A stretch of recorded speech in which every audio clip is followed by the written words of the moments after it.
C'est l'affaire qui défraye actuellement la chronique au Cameroun, celle de l'artiste musicien Saint-Désir Atango, qui a publié dans les réseaux sociaux, notamment sur Facebook, les relations incestueuses qu'il entretient avec ses filles, ayant enceinté l'une d'entre elles et ayant eu un enfant avec une autre.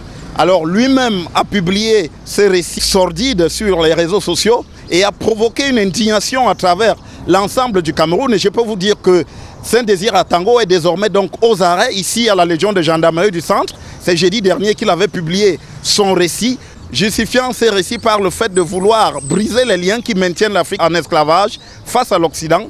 Pour lui, les questions d'inceste ne sont donc pas valables. Il estimait donc qu'il fallait aussi garder la pureté en faisant des enfants avec sa propre progéniture. Naturellement, cela n'est pas au goût de l'opinion, mais aussi des institutions chargées de réprimer ce type d'attitude, puisque le code pénal camerounais réprime l'inceste. Et c'est donc ainsi que la gendarmerie a interpellé Saint-Désir Atango, qui se trouve donc aux arrêts.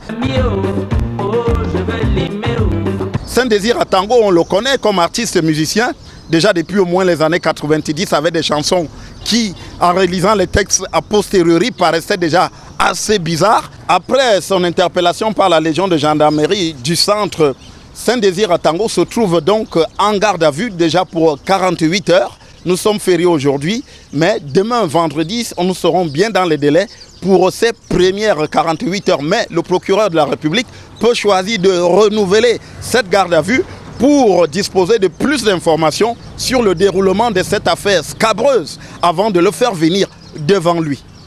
Depuis la Légion de gendarmerie du centre, pour Equinox Télévision, Joël Essengue, Gizogo.